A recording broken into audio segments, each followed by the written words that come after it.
So, Annie, you had some key minutes there in the second half where you had Hagee on the bench, and boy, it seemed like the whole team kind of rallied around that a little bit.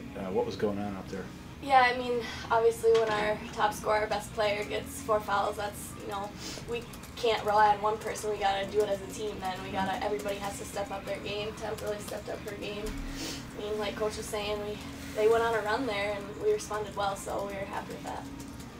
Yeah, what were you guys thinking? You had a pretty sizable lead, and then all of a sudden they were ahead. I mean, what were you guys thinking about? I mean, it was neck and neck. It was right there. They were definitely answering right back at us. It was close at one point, but we knew what we had to do to get this win. So These big games when you guys need to win, I mean, you have a knack and you come up with some big games. I mean, is there any way to explain that? I'll explain it. Temp has a killer instinct. She's a great player and she steps up at big times, and she did that for us tonight. Coming off an emotional game, it had to be an emotional game in Brookings. Was it kind of tough getting back into it this week or not? Go to Annie. Yeah, I'm not gonna lie. I mean, it was an emotional loss for us. It was painful. It's a rivalry, but like Coach said to us, and like we said as a team, we really have to respond to that. Now it's on to the next game, and that was Western Illinois, and I think we responded pretty well. So. Yeah, and after that trip and, looking at the standings, I don't know if you guys do that, but you're probably not used to seeing yourselves down there a little bit. It's a good opportunity with these games to move up. Are you guys looking at it that way, or, with these home games, it's good being at home, right? It's always good to be at home. I mean, the atmosphere, the fans, friends, parents, it's always good to play at home rather than on the road, but what we do at home, we should do the same thing while we're on the road too, so it's great.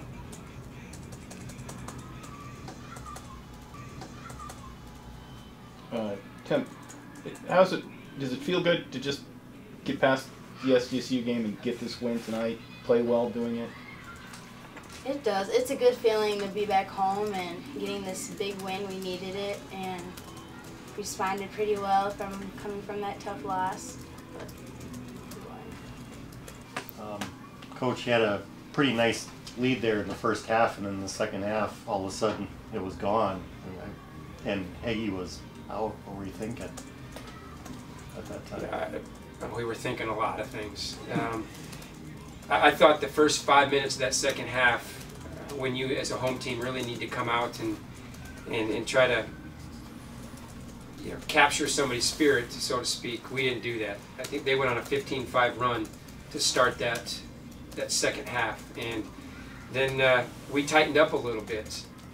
And then Amber gets 2 quick fouls there in that one possession, and things got a little nerve-wracking. But our kids regrouped, and we had some kids really step up.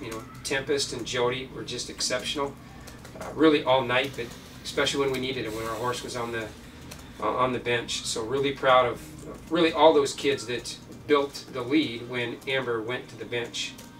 It got us attacking a little bit too. I thought that was key.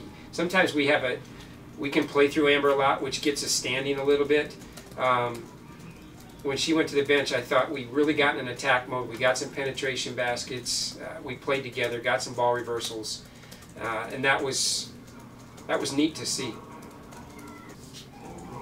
Were they dragging a little bit this week after the state game or not?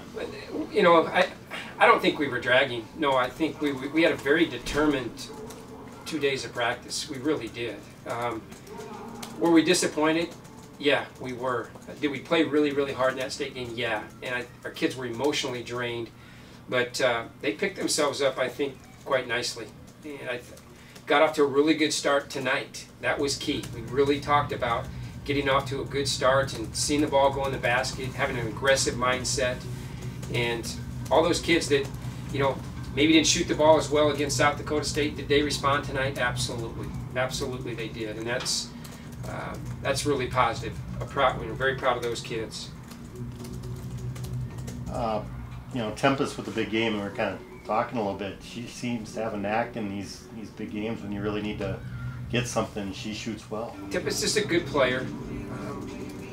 everything she's getting right now is just within what we're doing, and that's neat. You know, she's making the 3-ball. She came off some really nice screens and shot it well tonight. Aggressive going to the basket. So I think Temp realizes too that, you know, she's a very capable scorer, and when she has an aggressive mindset, she can really, really help us. And I think that South Dakota State game kind of got her going a little bit. And she's a big game player. Tempestt just seems to always, you know, play well in, you know, in crunch situations. And when you're 2-5 in the league, it's crunch situation. And when you look at those standings, and this is a chance against these two teams today and Monday to move up a little bit, are you looking at it that way? Absolutely, absolutely. We're not, afraid to address that with our team. Those standings.